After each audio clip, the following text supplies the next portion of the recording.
What have I just witnessed? One of the worst first halves of a Premier League side you will ever watch this season. We were that bad in that first half to the point of where we were booed off. And then the second half, we were actually insane. We took the fight to City. They bottled it. Dominic Solanke scores a scorpion kick, and we were excellent.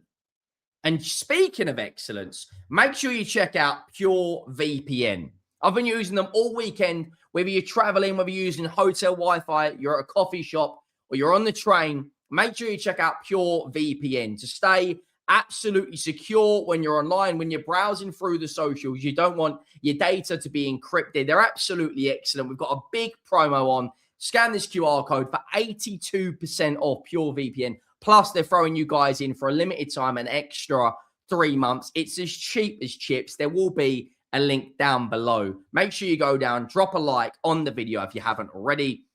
And the road to 20K on here is well and truly on. I am lost for words. My thoughts at the end of the first half, as you could possibly imagine, and I know all of you were praying for a rant. And yes, listen, we were poor that first half, right? We were very, very poor that first half. That was probably the worst first half of a performance I've seen from us. But the second half gives me a bit of fight, a bit of belief in some of these players. I want to talk about 4 players in particular.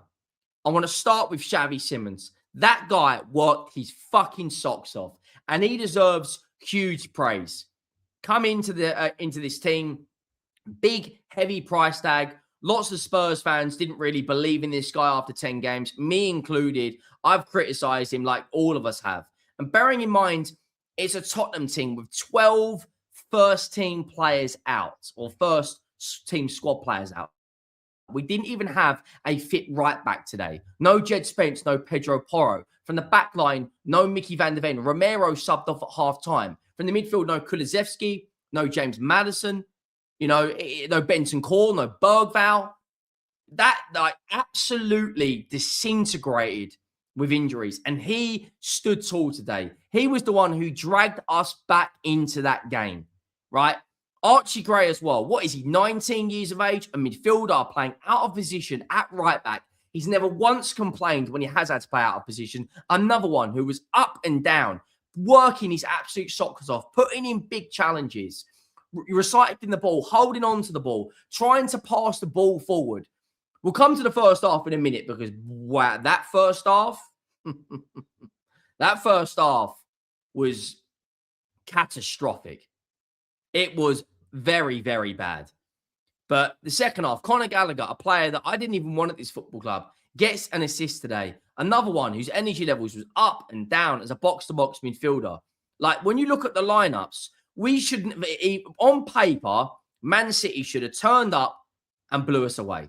They should have turned up and scored 4 or 5 goals against that Man City team, to the point of where we're playing a DM at centre-back. We're playing a defensive midfielder at centre-back and a central midfielder at right-back. A central midfielder and a DM in midfield, Xavi Simons and Kolo Muani with Solanke up front. This Man City team has spent 500 million in the last 12 months. They did 80 million in January alone on Cherki and Semenyo, right? They've done 40-odd million on Kuzanov. They've done 30-odd million on Cherki. This entire team has been bought in the last 2 years other than Silva and Haaland and Rodri and Riley. Semenyo's new, Aït-Nouri's new, Cherki, Kuzanov, Cherki's new. And you look at the bench, right? They brought in 60 million Gonzalez, 60 million Tijani Reinders, 60 million Omar Mouche. There's probably well over 230, 240 million pounds worth of talent on that bench that still couldn't break us down in the second half. And we brought on an academy player, a 17-year-old, Papsar, Tel and Odebear. Look at the injuries we have got. Don't get me wrong, City have got their fair share. Van der Ven's first team, Porro's first team, Kulusevski, Maddison, Benton Court, Kudus, and Richarlison, all out injured. And this Man City team could not break us down. They couldn't do it that second half. They couldn't match us physically. The first half, by far, Man City were the better team. On every single metric, Man City deserved to be in front because we were absolutely fucking pathetic that first half. Like, let's take nothing away. We were poor.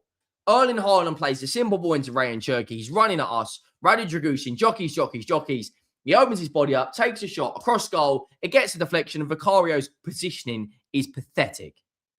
Right? The second goal from Semenyo, Bernardo Silva gets into the box, lays it off. He opens his body up, left foot, bang, into the back of the net. And Semenyo, for me, at this moment in time, is City's best attacker. This guy has got 12 Premier League goals. He's got 13 Premier League goals, and he's got 4 goals in his opening 5 games as Man City. Now, Erling Haaland has got 1 goal in 7 games. Man City, by the way, have got Liverpool away next. They've also got Fulham, Newcastle, Leeds away, and Forest. I don't see that team winning the league, I'll be honest. In terms of us, the second half, all of a sudden, I don't know what happened, right? Romero goes off at halftime. I'm pretty sure he subbed himself off. That for me, you know, I've got no idea. Make sure you check out, as I said, guys, check this out. Scan that QR code. Sign up to Pure VPN. I don't know what that is. That second half, why he subbed himself off. Because if he was in the box for some of those headers, some of those set pieces, we may have scored. Bearing in mind, Romero's got double digits for goal contributions this season. But Xavi Simons, the weight of pass into Dominic Solanke cuts it back off Kuzanov, shrugs him off the ball, shoots, and it bumbles off the line. It went down originally as an own goal, but it's been given as a Dominic Solanke goal. That, for me, was a fantastic ball in from Xavi Simons. And I was screaming, get the ball out wide. And he did the right thing. He played it in behind from a wide position. Solanke scores. Solanke then after that, right, 70th minute or so, Conor Gallagher, of all people, was bombing down the right. He puts a ball in, and Dominic Solanke scores a fucking scorpion kick. Like, this guy has got 3 goals in his last 2 games, and he's got 4 goals in his last 5 games. Scored against Dortmund, scored against Frankfurt, and scored twice today against Man City. He probably will get man of the match, but I thought Xavi Simons today worked his socks off, and I think he should be getting all the praise. Now, in terms of the shots, in terms of the match stats, yes, our XG is low, but when you actually break it down, we had more shots on target than Man City, right? We had 1 less big chance created than Manchester City. Let me quickly remove that. Right? Yes, they had more possession. Like, we missed a big chance. They missed 2. His XG on that was 0.07. That Man City team couldn't beat us. And in terms of how it leads the league table, sorry, that's last 5 matches. It leads Man City now 6 points off of top of the league, with Arsenal playing Sunderland next. And it leaves us another draw, 8 draws in the league, which I believe is what, the 3rd highest? I think only Sunderland, Brighton have got more draws than us. But that second half performance can be something to build on. It's not going to be easy the next 3 or 4 weeks. If we play like that in the second half, I believe we get something against Man United. Then we've got Arsenal and Newcastle coming up after that. I really, really do believe that second half, I don't know what Thomas Frank said, because that was by far the best second half of the season for us. It really, really was. We can build on that, you know. I'm not going to come out here and celebrate a draw, but after the first 30, 40 minutes, we were 2-0 down. We were getting booed off at half-time, and it was an absolute catastrophe. If you look at that based on the players, if we go into that game with Maddison, with Kulusevski, with Van der Ven, with Romero for 90 minutes, with Bergvall, with Bentancur, with Kudus, I believe we beat City today. I don't know what it is. They've got a mental block over us. We beat them away this season, and we got a point at home. They've now got Liverpool, Fulham, Newcastle, Leeds, and Forest in the next 5 games. I don't see that Manchester City team going and winning the league. However, for us, you know, it's 4 games without a defeat, which is positive. We should have beaten Burnley. 2 games in the Champions League, which is a win. We have to now go and beat Man United.